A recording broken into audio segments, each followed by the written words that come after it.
से ब्लॉक किया हुआ उसका। नाज़रीन ये देखें, जो सरकारी अफसर है, ग्रीन नंबर प्लेट है और बदमाशी दिखा रहे हैं और AVW807 इस्लामाबाद का नंबर है। हाई कोर्ट की कोई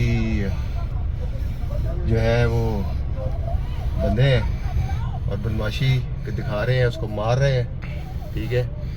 और वो बेचारा माफ़िया मांग रहा है, लोग भी माफ़िया मंगवा रहे हैं, ये बस छोड़ दें, उसकी फैमिली भी रोक रहे हैं। लेकिन ये है पावर का नशा, ये पावर का नशा है, ठीक है। टोयोटा फॉर्च्यूनर रखी हुई है, गाड़ी का नंबर मैंने बता